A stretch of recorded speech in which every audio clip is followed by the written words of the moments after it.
You have created a monster and it will destroy you. She's alive! Alive! I am Dracula.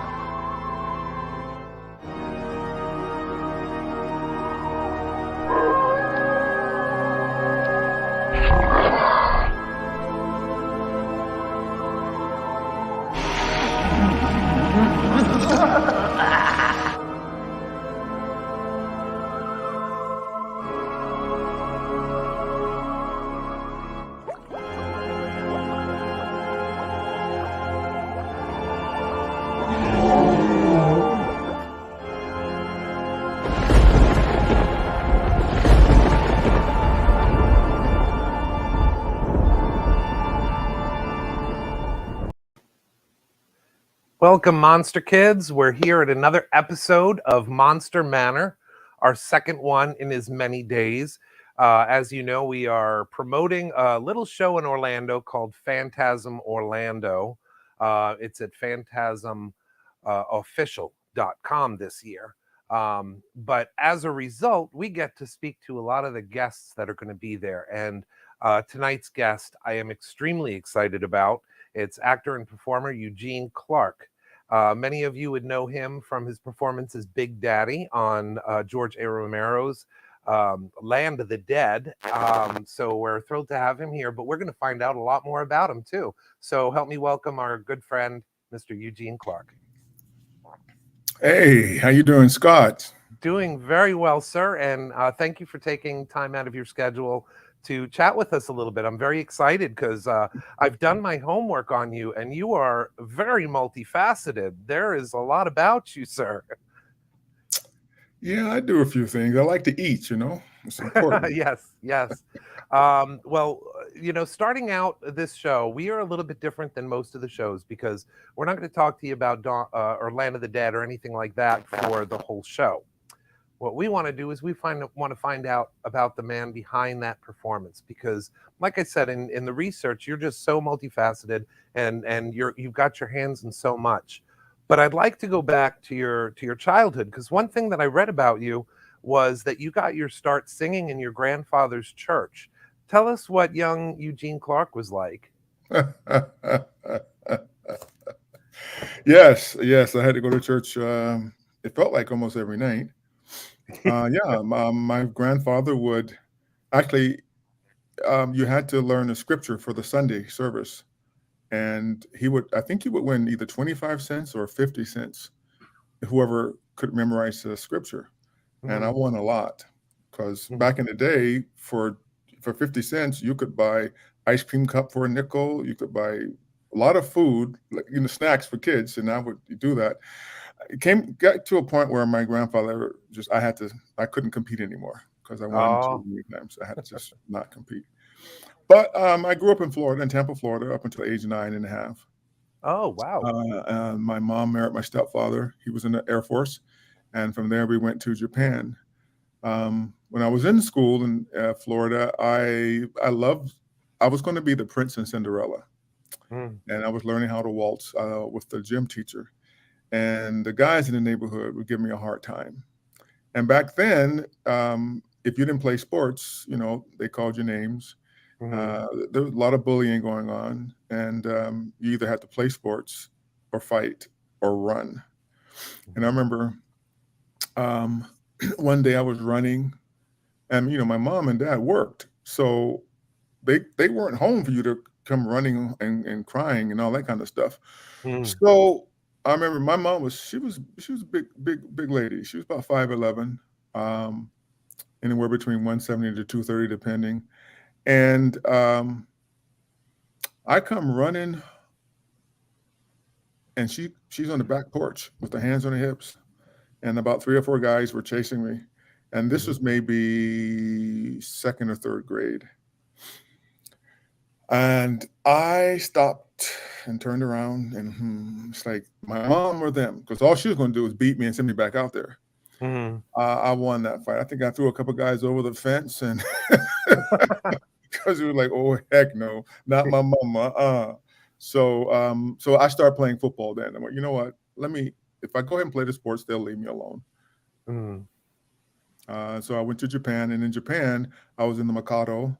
Um, so, of course, in the church we sang. There's a lot of music involved. So all through elementary, I was in the choir. Yeah.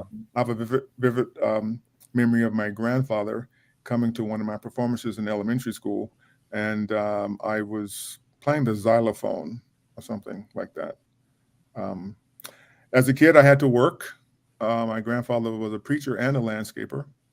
Mhm. Um, so I remember from age 4 on, I used to work with my grandfather. Now I realize he was babysitting me, but Mhm. he was babysitting me, but I was working and I was earning money doing it. So by the time I was 7, 8, 9 years old, I could cut your grass. I could cut it. Now I had to push more, but I could cut it. I could trim it. I could trim the hedges, and I could make money. Hmm. But that I wouldn't trust an 8-year-old with my lawnmower today. But back then, um, in the South, you had to work. You couldn't just you weren't a baby. You had work to do. And I realized he's going to pay me money to do this. Oh, okay.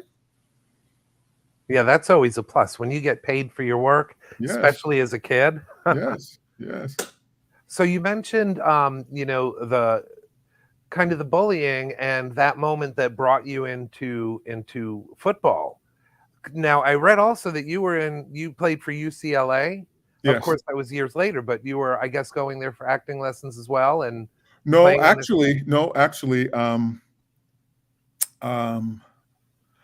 I was going to, I think it was called the Pomona Colleges. I think I had a choice. I had a football scholarship. I had several offers, several letters to possibly go there, and but I chose UCLA. But prior to that, there was the Pomona Colleges, and football was okay. I mean, I played, but it was all right. But then Mhm, I thought, okay, I can go to university and not play, and just work on music and acting, mhm.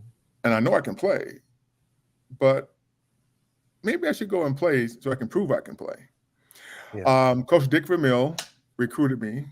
He's now going to be inducted into the NFL Hall of Fame. He came down to and recruited me, and he also later became, at that time, Pepper Rogers was the head coach. Then Coach Dick Vermeil became the head coach.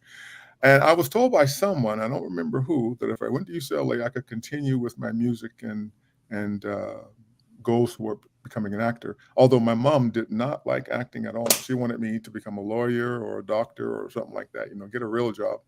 Mm, But when I got to UCLA, Coach Tommy Protha was the head coach, and he said, "You are here to play football and go to school and nothing else." mm. So I didn't get a chance to do much in the way of music when I was playing. And then all of a sudden, Cliff Frazier comes along a couple years later. A lot of these young cats, and Cliff, what you see Cliff on national TV singing as a football player from UCLA, and these other young cats. I'm going, but I can do that.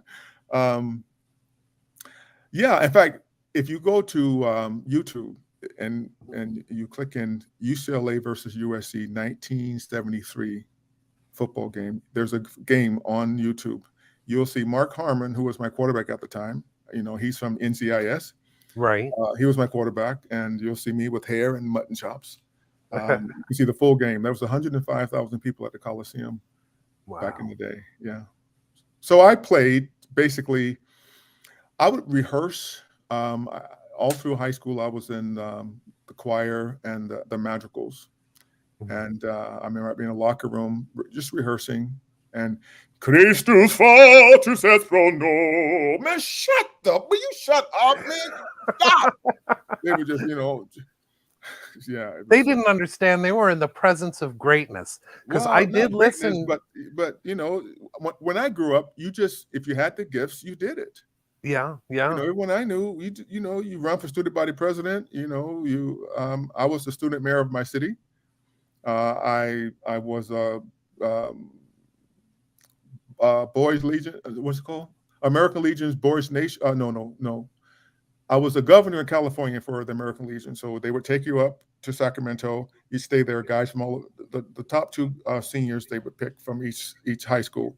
You'd go up Mhm. to Sacramento and you learn about politics, city and state politics, and you'd run for office.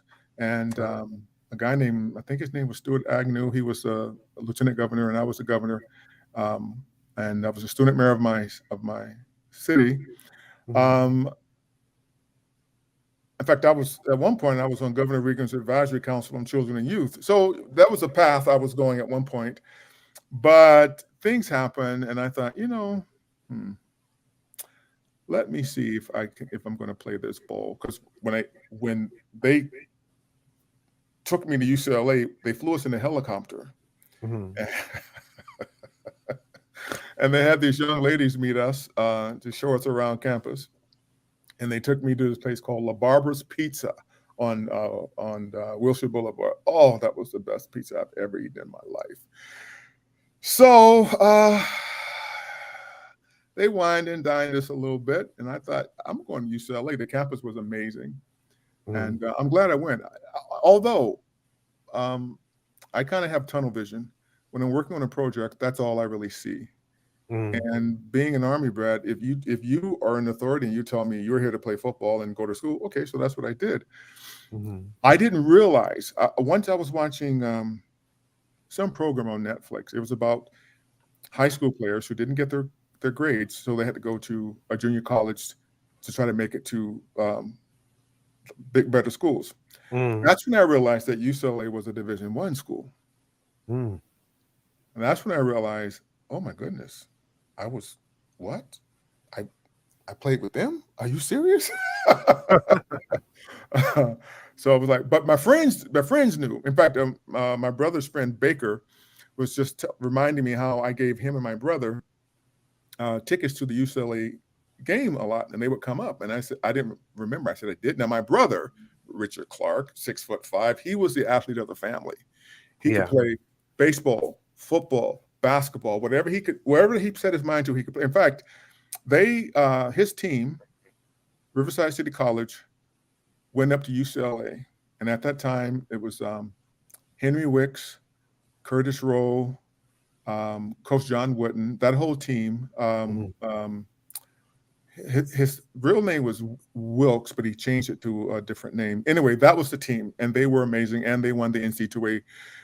They won the championship for basketball. My brother Mhm. was the only one on that team who could hang with him step for step.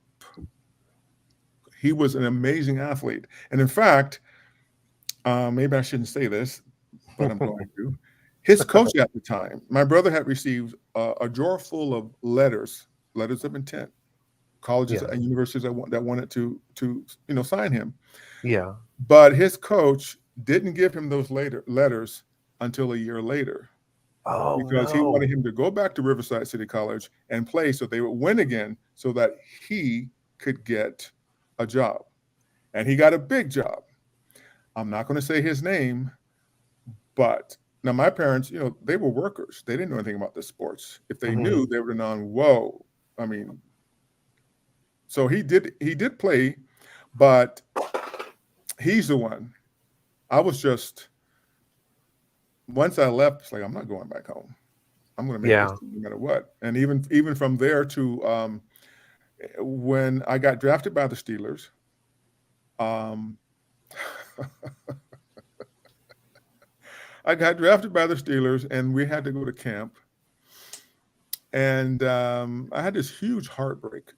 My girlfriend and I broke up, and Mhm. I'm kind of a suck, and I wasn't eating. So I went from like 280, 290 down to 218 pounds. Oh. And I'm trying to, like, they had me going up against Ernie Holmes, LC Greenwood. Now they said the rookies didn't have to go against the pros, but they changed their minds. Um, I was just trying to find out where she was. She was in Europe dancing someplace. Every time in between practices, I was on the phone trying to track her down. So I left there and went to Toronto to play. Mhm. And but in my mind, I was always writing music. In fact, I used to work. I used to do maybe 2 jobs a year for the first 8 years as an actor. Um, and I would always say, no, I was an actor first. I started playing Mhm. football just so they leave me alone. Um, I remember Cal Peterson. he was one of the guys. He played in the NFL. He played with us. The guys would tease me a lot. Mhm. And he told me later, well, in a letter or on a letter, I think it was on Facebook or text me or something, said that they would tease me because I would get so upset. But then when practice time came, we had one-on-one drills. It's like, okay, let's go. Yeah. My nickname at UCLA was Big Daddy. Oh, wow. Is that where it came from? Yeah. No, that was a coincidence. Oh, But in the South, the grandfathers were always Big Daddy. We call my grandfather Big Daddy. yeah. So the name Big Daddy I had all through UCLA. They called me Big Daddy and Tank. I remember I think it was, we were playing Michigan or Michigan State, and the announcers on national TV was saying, "Look at Clark. Look how he's the fastest man off the ball." Now, all this stuff in my mind, just when we played UCLA. In fact, that game you'll see. I think we had over 400 yards on the ground, and Gary Jeter was my opponent. I have a knot right there, or Gary Jeter just beat my head in trying to get to the quarterback, but there was no way he was going to get to the quarterback. No freaking way. And we had over 400 yards, but the running backs and the lineman's mind, just run the ball back here. Just run it here, please. There's a big hole. What are you doing? But Right. they were dancing and juking. It's like, don't do that. Just run north and south. So for people who know, like, I don't talk about sports much. My dad would say, "Boy, how come you don't watch it?" I said, "Dad, I play it. Yeah. Yeah. I got other things to do. I have other things I want to do." So Yeah. Well, I know that there are a lot of people that are glad that you made acting a preference. We are coming up on our first break. If you can stick around for a little bit, we're going to have a quick commercial break for Phantasm, and then we'll be back and we'll talk about your first professional work as actor. Is that okay with you? Sure, yeah. Okay. Monster Manor TV, the official podcast of Phantasm Orlando, presents The Road to Phantasm. Leading up to Phantasm 2022, August 19th through 21st, Monster Manor's own Scott Fenster will be interviewing some of this year's guests, including Bob Micolucci, Scope Zombie, and renowned publisher and artist. Friday, August 5th, 5 p.m. Eastern. Actor Eugene Clark, Big Daddy from George Romero's Land of the Dead, Saturday, August 6th at 9 p.m. Eastern. Bill Slevin, Paranormal Investigator, Wednesday, August 10th at 9 p.m. with guests Chris McKinnon and Joe Frank. More guests to be announced soon. Follow our Facebook page at Monster Manor 1313 for updates. We'll see you at Phantasm Orlando soon.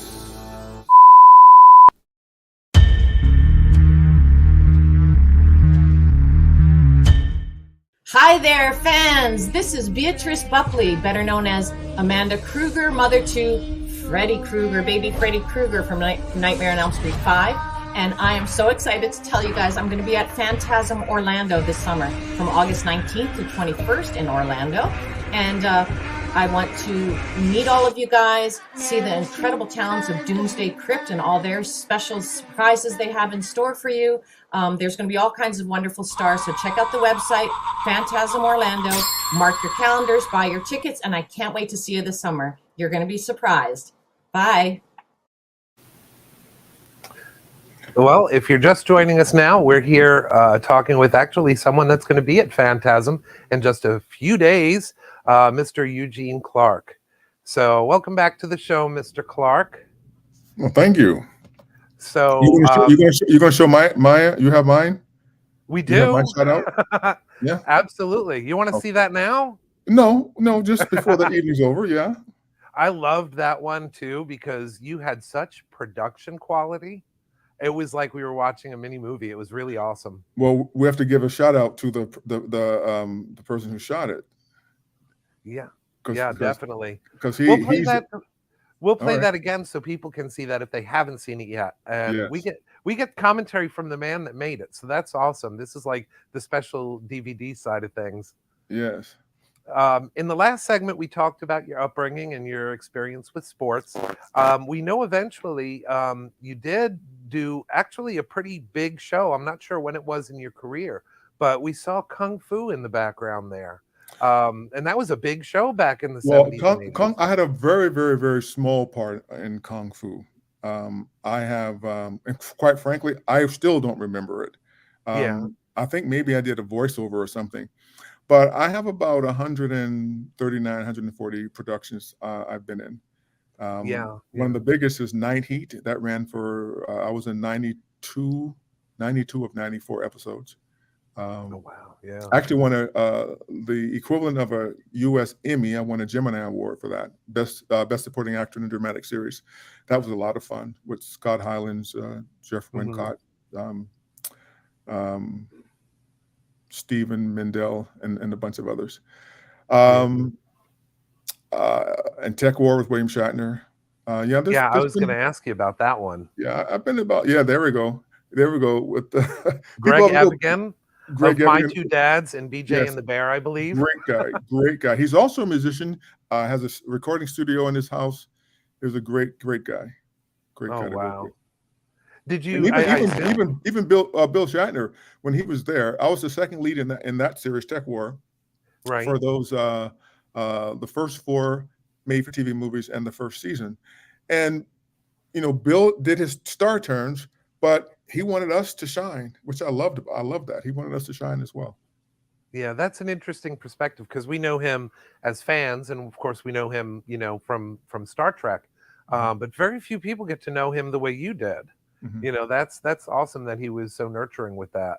Oh, he was. It was amazing. In fact, I was in LA at the time, and I got a call. I was in LA. I came to Toronto for a few days, and I was told to go for this audition, and it was for a 3-day part.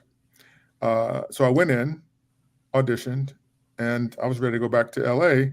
And I was Mhm. told, "Wait a minute, are you that black guy from LA who can work in both countries?" I went, "Yeah." They said, "Come back, come back." So I went back, and Bill was being interviewed by Brain. What's our famous TV guide, Oh right? yeah, yeah. So he auditioned me, but he had me do all these different things, different ways, emotions, no emotions, anger, just like and I did it. Um, Mhm.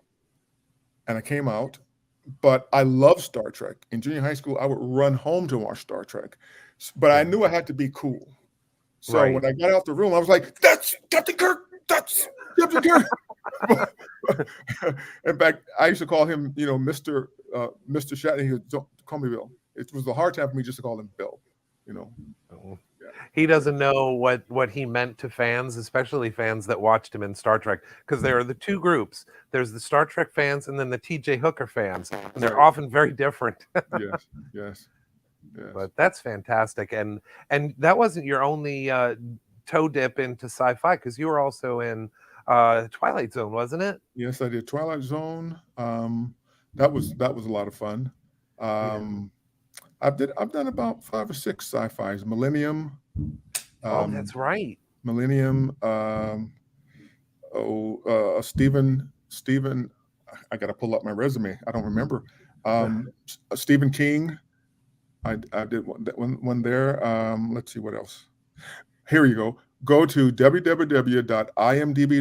Type Yes. in my name, Eugene Clark, and you can see the sci-fis I've been in. You can see some of the I shows. had to look that up because, like you said, over 200 television productions, and how many films? Like at least like 15 films or There's something at like least that, 15 or and more films.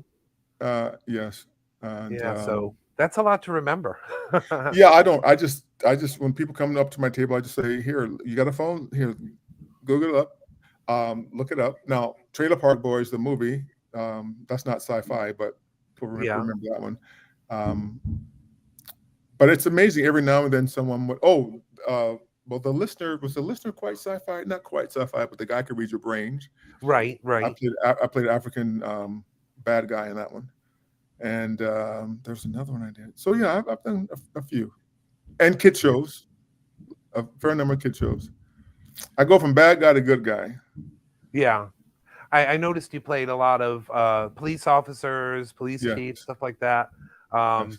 But you have that commanding, image. I mean, we know from Big Daddy, and this is the interesting thing about that character because you had a different spin on it entirely. This Mhm, wasn't just a typical zombie, which I loved about that. mhm. And you commanded and kind of led these troop of other zombies and everything. It was an interesting take. Well, George, during the audition, George said, you're dead, but you are coming back to life, and you are remembering what it's like to be alive. Mhm. So in the audition process, I remember in the bathroom changing clothes, and there were quite a few guys. There were a lot of guys there, and a number of them weren't washing their hands when they came out of the bathroom. Mm. Mm. So I go into the audition area and I hear, what is this, acting 101? Guys were behaving annoyed. I go into the room. There's this office chair. There's this little office desk. There's a phone, not a desk, but a little stand for the phone. And George is there with one of the executive producers from Universal, and he says, "Okay, you're dead, but you are coming back to life, and you're remembering what it's like to be alive. Go." And I just Mhm. sat there.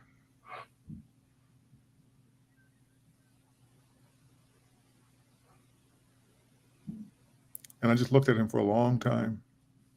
And he said, "Are you all right?" And I shook my head. Now, there were several things going through my brain. One was a lot of those guys didn't wash their hands. And I Mm. got this telephone. Am I going to? So I get on the phone, I get on the ground, I put my back against the wall, and I put my head on the phone and use it as a pillow. So I Yeah. went from an infant, I curled up in the fetal position. So I went from a little baby taking the phone, licking the phone. It tasted Yeah. nasty. Licking the phone like a baby would. Then, like Bam Bam from the Flintstones, I'm beating the phone. I went from there to I stood up with the chair over my head with a huge roar. And George is about 6'5", and George put his hand on his chest like Fred Sanford and went, "You got me, you got me." And a couple of weeks later, he offered me the part. Um, there's a lot of things. I may have to write a book because there's a lot. I think there's a lot of reasons why I actually got the part. Yeah.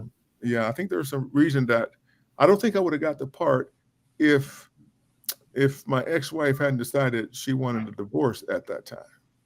Oh boy. Yeah. So although with the way I do my work, you can't use fresh stuff like that because you can't control it. Right. But when I read his script was, to me, it was like genocide, like mass genocide in different countries around the world, and that's Mhm. what I felt about it. So the script really got me.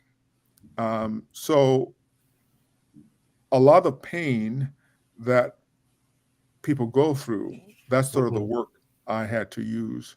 In fact, there are some guttural utterances that weren't used because there was other noises. So I had to go into the studio later and do this sound. "Ah!" Oh yeah. But there were some that were done live. I wish we could have used those. I had a friend, a Jamaican friend, who's a really tough bad boy kind of guy. Well, he always Yeah. told me he used to be a bad boy. He's a great musician. But one night, it was about 3 or 4 o'clock in the morning, and he was like, "Man, you mashed me up, man. You mashed me up. You can't do that." And I was like, "Oh man, I wish we had used some of those," because the places I had to go, the dark places in my heart and brain I had to go, Yeah. um, these people were, all the zombies were my people, and they Right. were You killing them. could see that in your performance because there were scenes when they were getting mowed down that you had such a look of helplessness. And this is the first time we saw anything like that in a zombie. I mean, you had emotion. Right, It was really impressive. I mean, I right. just love that. I love that about that film. And you were, I believe, the first real hero zombie too, because they're always cast as masses. And Right. here comes Land of the Dead, where you're a main character. You're Mhm, an actual main character in that film. You have a mhm. personality. you know, the way that you carry yourself in the scene when you grab the jackhammer and everything, you could see that there was the memory of your previous work, your previous life. Right. But like the audition, it was coming alive again. It was starting to evolve. Right. So it was expertly done. I absolutely love that. Thank you. And that's what I tell some people. They'll say, well, how could you? I said, well, if we believe in evolution and we have to study that in school, so why can't the odd zombie evolve? Yes, Why it would can't have to, I guess. Yeah. But So- I thought that was brilliant. I could talk all day about that for sure. We are coming up on our second break. Okay. We'll do that. And I've got a few other questions about Land of the Dead and your time with George.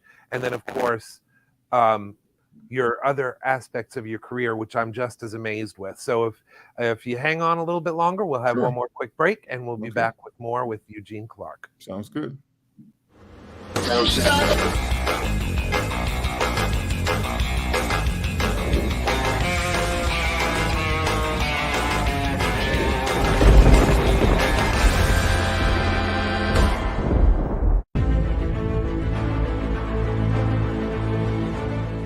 Hi, this is Jackal Howard, and I'm truly looking forward to being in Orlando from the 19th to the 21st at Phantasma. Hope everybody shows up. Let's have a good time. Thanks, guys.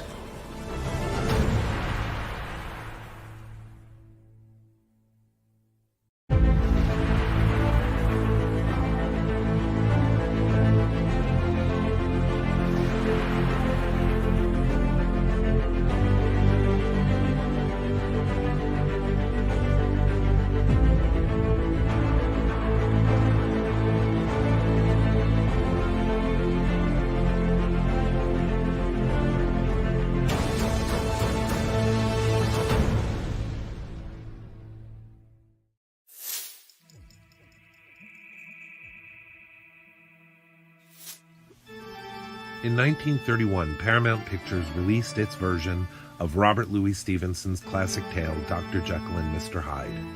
Stage and screen leading man Frederick March brought a realness to the film, and his Mr. Hyde featured 3 distinct phases of de-evolution as the film progressed. The makeup of Norbert A. Miles and Wally Westmore stunned audiences, as each time we see Hyde, he becomes more animalistic. But it was Dr. Jekyll's first transformation that was most memorable. Incidentally, it became the first horror film to receive an Academy Award. In this single shot, uncut scene, we see Dr. Jekyll's transformation as the stage lights shift from green to red, and the character seems to transform before the viewer's eyes without the use of the clunky lap dissolve technique.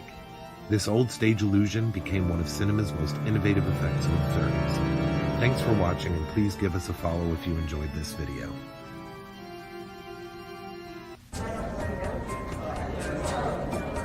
You are totally watching Monster Manor TV.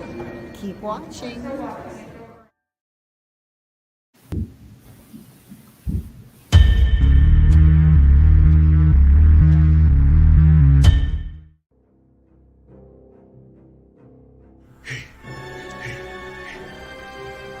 What you doing August 19th to 21st in Orlando, Florida? Phantasm Haunt and Horror Convention at the DoubleTree by Hilton Hotel. It's near the entrance to Universal Orlando. I'm gonna be there. Oh, I should tell you who I am. My name's Eugene Clark. I play Big Daddy in George A. Romero's Land of the Dead. You know, the lead zombie. Yeah, man. Just come. We're gonna have a good time. Okay? Yeah. Oh yeah, I'll be in costume. I have the eyes on, the teeth in. You know, we can do photo ops, video ops. You know, I try to scare you. There's gonna be a lot of guests to see. A lot of people. Get your scary costume on. Now, some of y'all, maybe you don't have scary costume. Just come however you want to come. You can come as Pokemon if you want to. Just come, okay? August 21st, 22nd, 2022. This year, because I know some of y'all sleep too much. You may think it's 23, it's 22. Come on down. Let's have some fun. Because I'm going to scare you.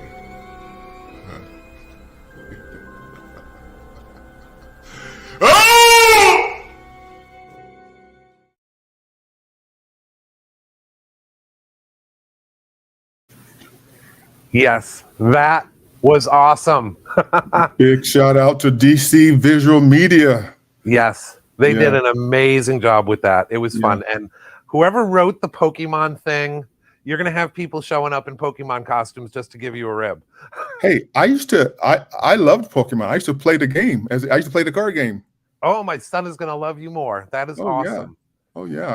I used to have a whole booklet, the whole 9 yards. Oh, it was great.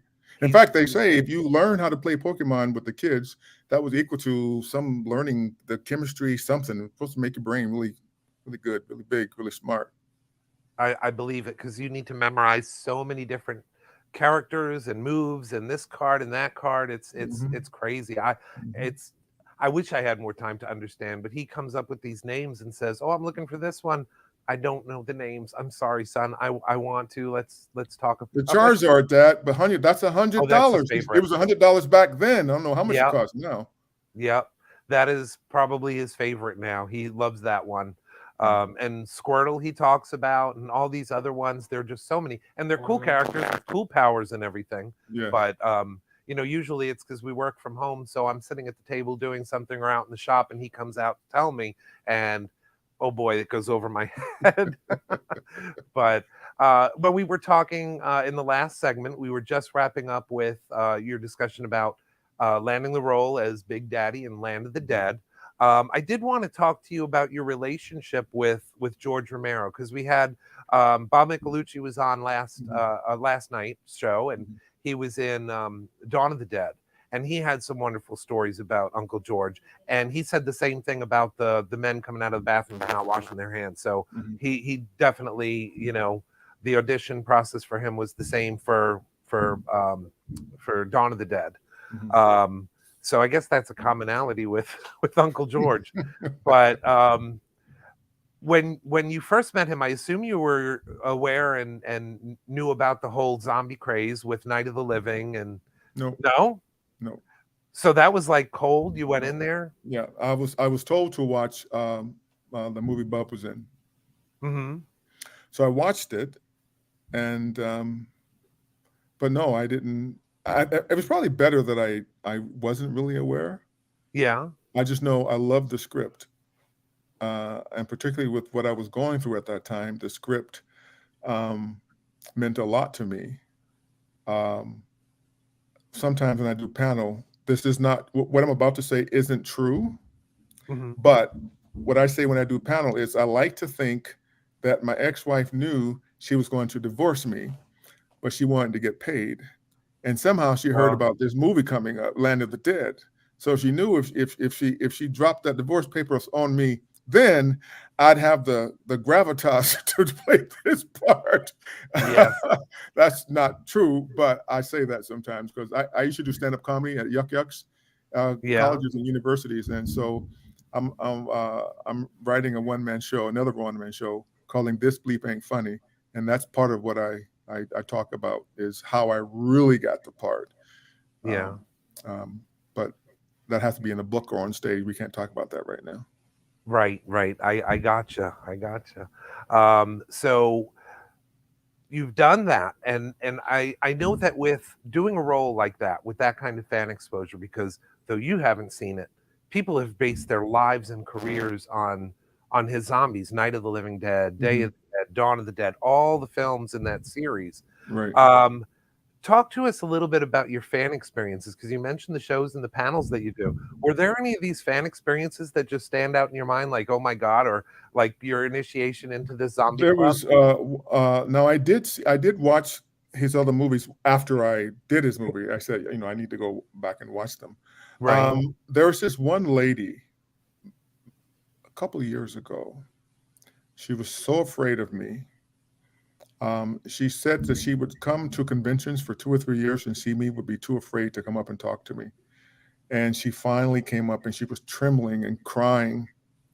And a lot of my fans want me to scare them. Yeah. So because I go in costume, I go with the eyes, I go with the teeth. Now, most of the times they laugh. They don't get scared. But every now and then I can get you. Yeah. And she wanted the same thing.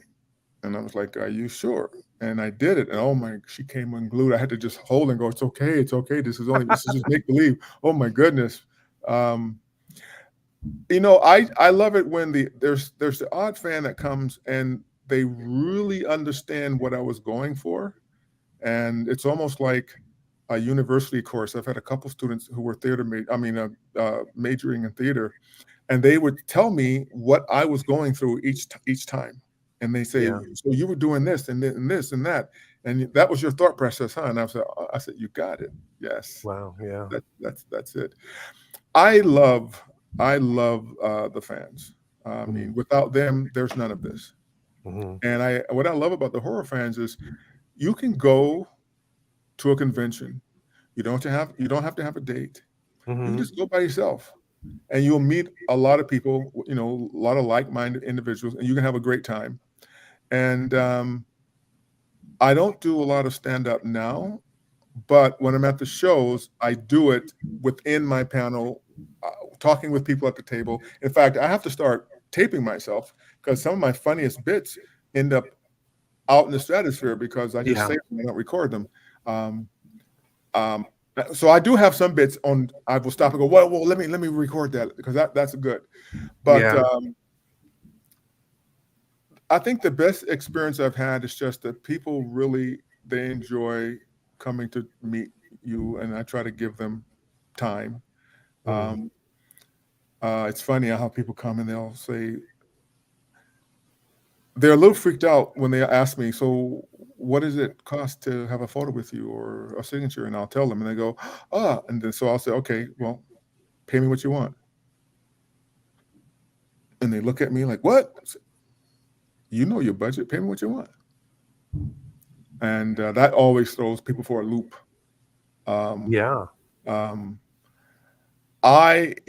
It's for them. And I want to give them an experience. So if they take a photo op with me, I want to make sure it's a good one. So it's not just one. In fact, sometimes I'll do like 5 or 10 until it's really good because I want them to have something good. It's really good for them. And I enjoy it. I enjoy it a lot. I just really love meeting them, and it helps. I know what it's like to be lonely. I know what it's like to be a workaholic. Yeah. So when they come, I want to give them something to remember. There's the odd time that you'll see a fan and, you'll see the mom or the grandmom with all the kids, and they're running them ragged. And so sometimes I'll just say, okay, look here, everybody can come into the picture. And there's an odd time where like the mom or somebody just needs a hug. Yeah. And they'll just come up and, they just hold me a little longer than normal. I just go, it's okay. One girl gave me her mother's phone number. I'm going, like, what am I going to do with that? Bring you up. No, that's okay. But I love it. I mean, there are times people want to buy you. They want to buy you stuff, like buy you food, buy you drinks. I'm saying, no, I'm good. I don't drink. I'm good. Just now, there's the odd person that just completely they just geek out, and I said that's okay because I said there's the odd person. I do the same thing. I geek out. Yeah, I geeked out over like 3 or 4 people, and I didn't know I was going to do it. But your childhood. One was Lindsay Wagner. Yeah. I didn't know, but I loved her in what was the movie she was in? The first movie, Paper Chase. Yeah. So I gave her one of my CDs. I have 3 CDs. She gave me one of her CDs. So you just never ever know. I love being out there. Yeah, and I'll tell you something about the photo that was just out, because I listened to your music, and you have it on several different platforms, I guess, but I was able to find some of these. Did anyone ever tell you sound like Ken Page or Levi Stubbs? You could probably sing them under the table. I absolutely love your voice. It's deep and booming, and I mean, I could hear a little bit of that Audrey too, and Oogie Boogie in there. You're the first person to ever say that to me. Really? Really? Yeah, I gotta check that out. But I loved your voice, man. It's Thank so you, deep, thank you. and most of your stuff is very spiritual. So Yeah. you could definitely see that holdover from those days in church with Granddad. Oh I yeah, oh absolutely yeah. love My auntie was like, "No, you're gonna sing me a gospel. You're gonna make me a gospel CD." I said, "Okay, Yeah. auntie, I'm gonna." Yeah. Because that's that's sort of that's the roots. That's the roots. In fact, even now, if I'm driving through a storm, I remember I was driving through a storm. I think it was going to Baltimore, and it was a storm, winter storm. Could hardly see, and I mean, I'm a PK kid. My grandfather was a preacher. You had to go to church up until maybe 18 and 19. You had no choice. Yeah. And I'm driving through the storm. And of course, before the storm, I'm playing all my music. Everything is, getting down. But when the storm hit and I'm getting scared, I put in my gospel CD. I have a bunch of gospel CDs. I start playing all my old time gospel CDs. I start singing. And in my mind, I start laughing. In my mind, I said to myself, my mind said this to myself. I can hear my mom saying, "You see, Lord, he ain't forgot you. Look at him. No. He's That's what he scared right felt now." for me, man. Yeah. Yeah, that's awesome. And since you love acting and everything, you should probably reach out to Daniel Roebuck. I don't know if you've heard of his channel that he has, a channel for peace.com.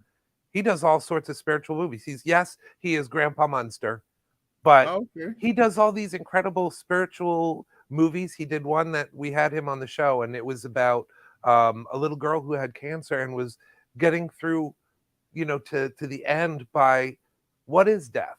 How does God play into it? So that was when I fell in love with his films that he does through a channel for peace. But hook up with him because I'm sure that you two would hit it off swimmingly. That's a good idea. That's a good idea. I remember during just the beginning of the pandemic, how crazy things were, and I couldn't sleep, and I designed the gospel CDs, the traditional and contemporary, to really bring peace to people. Yeah. So I put on my earphones and I said, I haven't listened to this for a long time, and I started listening to How Great Thou Art, and the instrumentation behind it, and all of a sudden I'm asleep, and I'm at peace, and I went, oh, okay. So I just I sent the link on Facebook. Anyone could download. They could just download it free of charge. It's like if it's not your cup of tea, just pass it on to somebody who can benefit from it. Because I found myself at peace. I'm like, oh, dude, okay.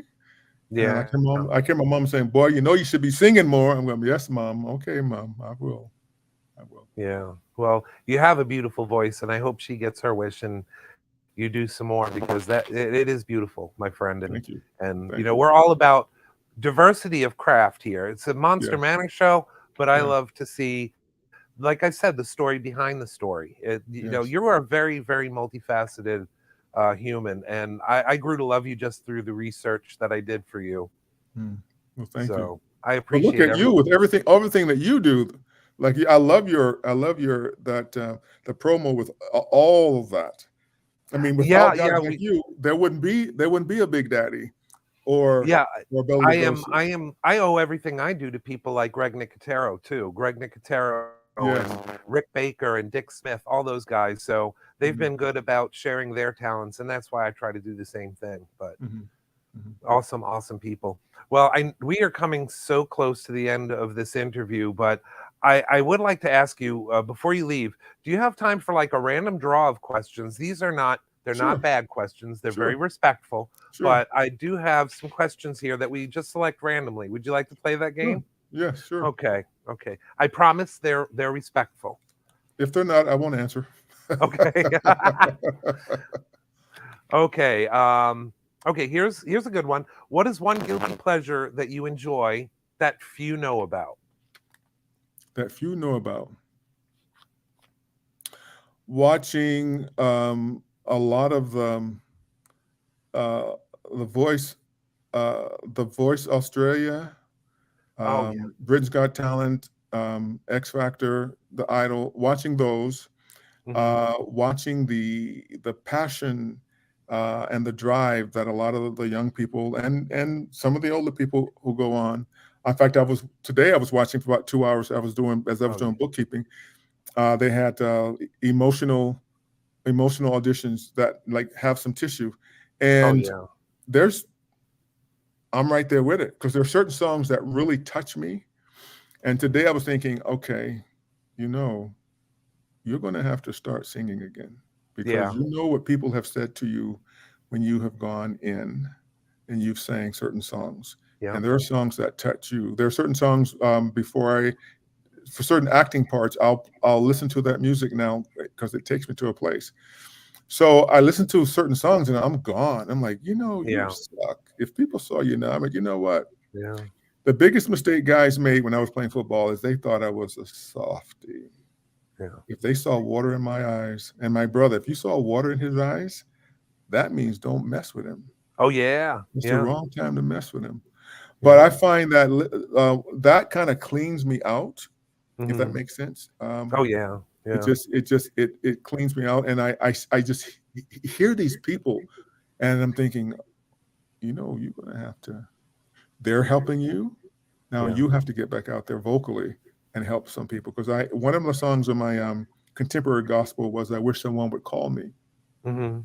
and I was at this church singing, and this elderly gentleman was in a wheelchair.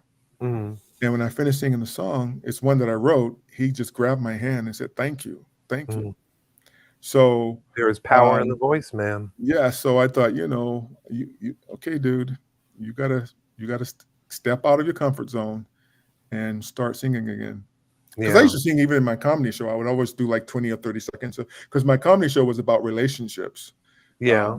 And I would always do sort of like a cabaret thing with it. And I Yeah. throw in about 20 minutes of music. But anyway, let you get to your question, your next one. Oh, and Okay. the other guilty pleasure is eating pistachio almond ice cream when I shouldn't. Oh. Well, when Big Daddy wants ice cream, you need to get ice cream, man. That's right. Quells the beast sometimes. Yes. Okay, here's one you may or may not want to answer, but please take it in the tone it's given. All right. And this is going to be great for people that don't know. Was it cold in the theater when you were in the Full Monty, and did it make you nervous? Aha. The Full Monty made. I almost sent you a photo of the Full Monty. Oh, I think we might have a photo. Do you? Let me see. Take a look through here because we do have some photos from that, and also Mufasa. For those that don't know, you played that in the Ontario. I was nervous. I didn't even tell my mom I was doing the Full Monty. Yeah, there's the Mufasa. The theater wasn't cold, but they had these lighting tricks, so you couldn't see anything. And there's that point where you rip off the pants. Yeah. And there's a point where you rip off the G-string. So we're dancing, and I wouldn't take anything off during rehearsal. Like I just be in boxer shorts. And then one day, the guy who plays the really big guy, he looks at me and he goes, "Okay, Gene, it's preview night. Aren't you gonna?" I went, "I'll do it tonight." He goes, "No, you can't do it tonight. You gotta do it now." So he said, "So when we get on stage tonight, just look at me if you're nervous." And I was like, "Yeah." He has no problem with it. Yeah. And so everyone was concerned about showing frontal. Yeah. Okay. There's an operator saying we could see something up in the thing, and I'm like, frontal. I don't care about frontal. A lot of people I know are ass people. I don't want that big ass turning around because every time we turn around, the crowd would go crazy. You know, forget that little short thing. It's that big old ass hanging out there. And that is awesome. Then we would go after the show with our robes on to do like photo ops with people. Then people come and take photos with. And these older women, some of them would just reach out and grab your butt. I'm like, "Excuse me, ma'am, you can't do that." And she go, "Well, we saw you on stage." I said, "That's on stage. You can't do that. You don't like it?" I said, "That's not the point. The point is you can't do that." That is not a lease. Yeah, that is not a lease on Eugene Clark's butt. But I had I trained with a guy named Zemet. I'm also a personal trainer, and at that time I was training in a couple of gyms, and I hired this young bodybuilding champion to get me in shape. I said, okay, I'm pretend I know nothing because I got to strip down to this. So he got me in pretty good shape. Yeah. Yeah. Awesome. Well, thank you for playing along with a couple of those questions. I do want to leave our viewers with something that I read. It was actually during a eulogy for George Romero, which I thought was brilliant that you went in full, in full zombie Monty. But it was something you said that tugged at my heartstrings, and it was a quote. You said, "Sometimes there is no next level." Tell us a little bit about what you mean by that, because I was really touched when I heard that. Well, George and I, we see each other at conventions and always intended to get together. And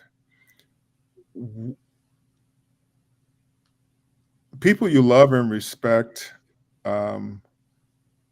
just friends and family, if you're going to get together with them, do it soon, because tomorrow isn't promised anything to you. You're not promised tomorrow. And when I heard George died, it just ripped me apart. It's like, oh my goodness, all these times saying, okay, we're going to get together, we'll get together. And I've had a number of people, two friends of mine, one Carl Armelin and one Cliff Stewart, very good friends of mine. We went to UCLA together. I used to do executive bodyguard work and peer group security for rock concerts at UCLA in California. All the big rock concerts in California. When we were at school, we would do this. We would do the security for it. And these guys passed away the last couple of years. And I would go looking for friends, guys I played ball with, and all these people, at younger ages, gone. Yeah. And it's like, do it. Don't say next time, do it now. If you love somebody, let them know you love them. Let them know you're thinking about them. So now when someone's on my mind, I'll give them a call, because that usually means contact them now. Yeah. So. And I think we could all use a little of that kindness nowadays. Yes. And we need to hear that. Because we've gotten so disconnected with social media. It's not social at all. It's very disconnecting. Yes. And that's why what you said in that really struck me, because it shows the temporary nature of life. Right. And your words in that whole thing were beautiful. But I know we're coming up on the end of our interview here. But I can't wait to see you at Phantasm and meet you in person. This will be my first time. So, I mean, I had your action figure for years, but now I get to meet the man behind the figure. So I do look forward to that. And thank you for spending some time. I know you got to get to doing some audition readings, but thank you for spending an hour with us. My pleasure. Definitely hook up with Daniel Roebuck. I'll make the connection if you want. Please do that. All righty. Thanks for having me. Thank you for taking the time. We appreciate it. And folks, by the way, big people go through something sometimes too. So you got to allow us the time to feel some pain sometimes, because maybe it's hard to see. You don't want to see your parents upset. You don't want to see that. But there are times you just have to just let people be who they are. Sometimes, because I'm gonna leave that alone. But well, anyway. we love you, Eugene. We love you. Love you too. Thank you so much, my friend. And I'll see you in a couple of weeks or less than that. Sounds good. Peace out. Peace out. So that was a very surprising and beautiful interview. You always think of people that are in horror movies that they're a certain way, and they're seldom that way. They're so multifaceted and deeper than you would imagine. So definitely come out and see Eugene Clark and all the other guests that are at Phantasm. And if you do your homework, check out Doomsday's Crypt as well, because they've been interviewing several of the stars that we aren't going to be interviewing, and of course the ones that we've had here, because there is a lot of history there. Make IMDb your friend, because you'll find that there's so much more to them than meets the eye. And before we go to Boris's segment, I would just like to remind you first. Shut up! Let's go. We will. But it's the hour that Boris is gonna have do the damn credits, do the promos. Shut up and do the thing. You waste the time again. You're gonna see the guy. Boris, right now, this is my time. Oh, your time. Next will be your time. Yeah, you just sit farting on the couch. Boris can smell it over here, Mr. Shush. See the respect I get from Boris. I love him though. Oh, respect Dolly Yeah. on the damn couch last night. Yeah. Well, when you're not here, I can play too. Yeah, but Boris got this nice fence to make it doll. It's called the double down. Oh, Put hush. glasses on. See, now we got to do the disclaimer too soon. But anyway, check out our Patreon if you like what we do here. Check out our Patreon page. There's a lot of cool. No, only. There's lot of cool swag that you get for supporting us as well, and you can be a part of making Monster Manor happen. And also check out our Redbubble store. We do have a Redbubble store up with some of the coolest swag that you can get, from t-shirts to leggings to water bottles, stickers, bags, all sorts of stuff. And all of the art that you see on there is either Monster Manor inspired or inspired by stuff that, monster kids like, and they were designed by yours truly. So you get to support a cool show while sporting some cool swag as well. So with that being said, again, thank you to our wonderful guest tonight, Eugene Clark. Can't wait to see you again. And here we go with Boris. Good luck, guys.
So, that's our offense to make it talking again to Mr. Famous Eugene Clark. Thank you, Mr. Clark. You didn't, you're busy, so Boris understand.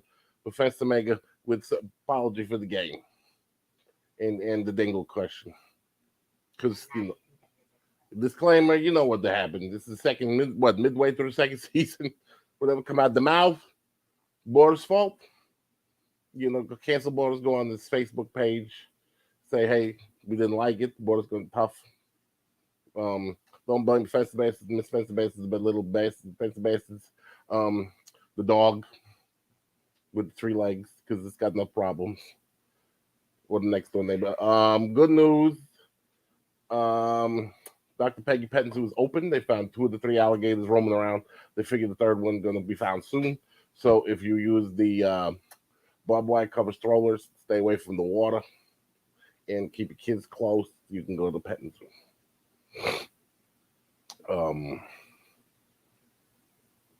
Let's see. There's nothing. On the Pooey list.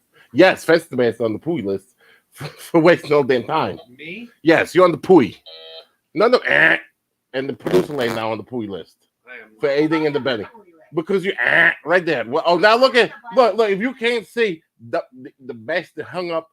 He go behind the thing with his Eugene Clark notes, and he done put the Phantasm damn with the all the promos are behind the booth. So he blocking producer lady face in the booth. So you can't throw any shade at her. And he can't pull me in my hair. And Boris gonna not throw shade. When Boris throws shade, you're gonna know, because it's like eclipse, okay? And he said, hey, want to play a game? It's called Boris got to box you like festival. So hey, I gotta ask the questions to everybody. What the hell did this in here? Anyway, Boris forgot. What monster did Boris kick the crap out of? Were you laughing?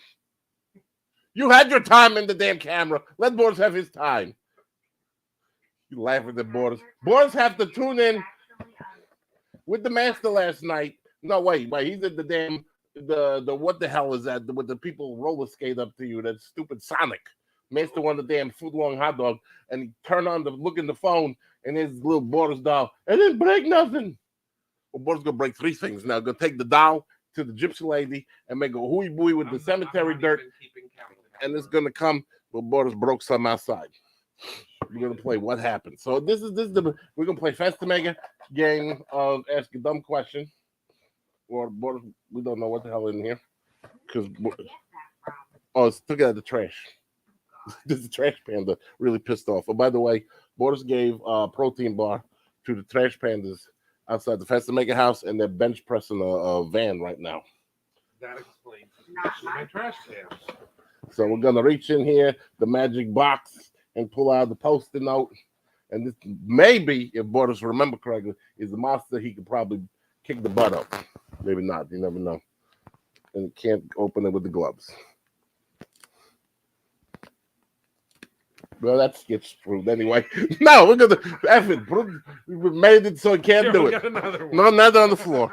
That's it. Nope. I'll help you. Help it. Thank you. They're helping. He's helping because Boris got the cripple hands here. No, we should have just taken into consideration you were wearing. Okay, this one's an interesting one. This one's interesting. What the hell is this? It says syphilis. No. Turn it around. It's Leatherface. Oh, Leatherface. Can Boris kick the crap out of Leatherface? Well, Boris about 6'2", over 350 pounds. Leatherface, what, about 6 foot? About 350. Smell like butt. What he got going for him? He a mutant, maybe? Inbred, family tree go up and down like a broomstick. And he got the chainsaw. Yay. That's Chainsaw Massacre. Does the chainsaw make him dangerous enough to take you on? No, because the chainsaw has a limited effect. You can only swing about this far. And Boris, pretty much a baddie, like the Second Amendment here in this country, bought the blunderbuss. So he's gonna pretty much wait. Not wave his rights, but he's gonna say, we'll let the face come running up with that smelly old suit, and the boom, and he down. Now in the fair fight, when he put his chainsaw down, and Boris put the 44 Magnum down, probably even for a while, but everybody got the weird smell. But then Boris gonna fight dirty, hit him in the jumble. But if he has jumbles, he's a mutant. So nobody know. Maybe what? Yes, he knows. Did the damn promo. I'm just holding him. No, you holding it. He every damn time he can get a good interview, and then all of a sudden you got to rush through Boris' thing because now we got the damn Tingle TV, and you got to edit this crap down so Boris gets his 5 minutes of freaking fame instead of Fence to make our show. And he's not our show. Just more like him asking the poignant question, and you see him with the friggin' what's his face. I'll hook you up, Daniel Roebuck. Thank you, Mr. Man, Mr. Agent Man over here. Hey, we fans with that. I'm not Daniel Roebuck, who's in the monster movies, and I'll hook you up with him because we saw a movie, and he said he's gonna come back on the show. So when the hell you friggin' with the producer man over there, like this suave producer guy? You got Bialystock and Bloom over here gonna make connections over here, love and stuff. And that man, he doesn't need your help. He's famous. He's a big man with the football. Even Mufasa. You think you need Festamega over here? Can't even look. They made nails on this stuff, and then the safe. Yeah, Mr. Safe. Mr. Safe. So okay. Now they've got all right. We're gonna get the lot. Yeah, get the damn 50-pound elephant out of the room. Phantasma on the 19th to the 21st of the double tree. Fantastic. Listen, Jack O'Halloran is not wrong. You do the way he says it, because we are bringing Jack O'Halloran, Nan from the Superman 2 movie, and Emil Mutz from the Dragnet movie, and the box. What are you whispering? Directing stuff. You're directing stuff. That's you. Tell the producer lady what to do. She tell you what to do. Producer lady can speak Braille, okay? She's the neck, right? Okay. Yeah, well, the head are too inflated for the neck, gonna fall off like a encephalitis. Anyway, we're the double tree by Universal. So you get bored with Festamega, go to booth, you go to Universal. But they ain't no Shrek ride no more, which sucks. But you get stuck on ET for about a half hour with the producer lady. With the twerking made the ETs. That you want to see producer lady freak out, stop the ride, pretty much ET's home planet. With producer lady sit there. That little blinky one eye. Yep, she did the one twitchy eye, like I have a stroke. And well, they didn't even snacks on there. It's the When bicycle. you go on an airplane and you're in there that long, they at least give you some peanuts and one of them tiny little bottles of water or a half a can of soda. Well, they give you Like what? an ET ride for 40 minutes, and you sit there and you're parched and irritated. Yes, and then you get a pass to go on the ride, but not the Harry Potter ride like Hagrid. No, you're it's going only to come back to that. come ride back to and ET get stuck again. and go goodbye. Oh, you going to die? Really? For real? That's what we're doing here? That's okay. So borders can't read that now. Bastard. Not that's. Now I'm gonna get it. Somebody gonna sleep on the couch tonight. Anyway, was it Halloween? The Halloween thing. Femme Bum Saw. Family vendor special. But you, The Family Bender Show. well, he can't write. They're all crammed in there. Hosted by Your Backyard Superstore. All right, they put the what is gonna sit here? I'll put this like this. Your backyard superstore, the nice guys, and you're gonna have a trunk or treat, which means you don't like a kid, you leave it in the trunk and you take another one. No, that is not what it means. We are not swapping children or. It's like you bring a kid. That's a great. You put the trunk or treat. If your kid has a loofah or a pineapple on them, you can leave them in another trunk.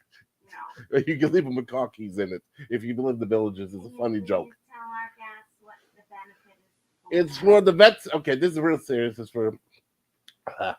for restoring the vet cemeteries where the graves get mold on them, or they topple over, or like time deteriorates them, and they really go in there and they fix everything up so veterans can have a nice place to rest in peace. So that's nice. If you want to get rid of your kid, you go to the vendor show and the trunk or treat. No, And kid getting rid of. all right, well, you can leave them there in the parking lot, but that's disclaimer. Yeah, October 29th in what, Vet City? The Marine Island or whatever. Borders can't see because Professor Maker writes everything like cramped on the list. Yeah, his notes on a damn 1 yard by friggin' this big, and Borders get a post-it note over there. And then we got the I did send you the email. Borders don't open emails. Exactly. Borders don't text either, like Machete. Here, hold on. Yeah. Okay. Then we got I got the Cramp Con. Yes, Krampus Con. That come once every month for 4 days. It's going to come December, maybe 5. It's the bonus number you cycle. You're erasing the board. You're erasing it as you go. Good. Help him with the graphics. It's December 2nd to 4th. December 2nd to 4th. 2/4 at the International Palm Resort in Cocoa Beach. As the Space Coast. Thank you. There's the Krampus Con. Now, Krampus is a bad dish. You put your bad kids in the sack and beat them with reeds. So what you're saying is if you can't get rid of them in Merritt Island. That's right. You can't get rid of them at the trunk or treat. Bring them to Krampus Con and we'll beat the hell out of them in the sack with the reeds. But does that benefit anything? Probably not. Maybe Krampus. Yeah. You know, just adults who used to beat their kids with sticks and get away with it, I guess. I mean, that's illegal. The Krampus thing. But you see how big this thing is, right? And it's about 5 feet away. Now, Festamaker got one. It's about this wide and about that high. And to sit over there, and he could read the border could read the damn thing in the dark at this point. And then he got this thing, and Festamaker moved back and forth, leave it on producer lady head. Yeah. Cram it in the. My bun. You want to see where I'm going to stick this bullhorn? I'm going to show. Cram it in the vent that the producer lady. I'm feeling a little up tonight. Speaking of Mufasa. Border's got nothing after this. Border's got nothing either. Can you feel the love? Hey, Border's got a joke for you. What's a robot do after it has the sexies? It nuts and then it bolts. Put them cheek. Thank you. What do you call an Italian hooker? A prostitute. What? Is that the funny? That's comedy gold. Good night, Boris. You have created a monster and it will destroy you. She's alive! Alive! I am Dracula.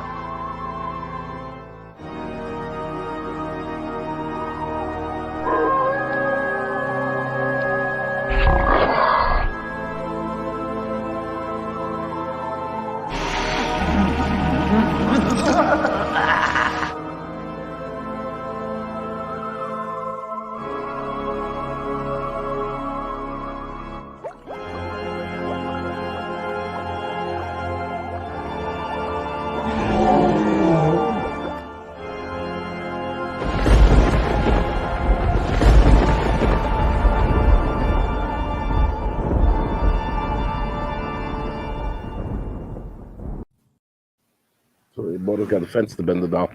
Hey, everybody. I tried to hook up 2 celebrities who didn't need me to kind of hang out together. Boris find these in somewhere in the house. Anyway, go to TikToks at 11. Boris is going to be live, and we're going to see how long it takes before Boris is forced to play the damn magic game with Festa Maker. Are we going to take bets on how long before you start nodding off? Yes. Boris not slept yet. So message your pool on TikTok, and we'll see if you're a winner. That's right. You may win a Pui thing, like the autograph photo, something like that. But or maybe you spit on him. Maybe Boris spit on. That's a felony. Don't spit on people. Maybe Boris spit in your general direction at the Phantasm.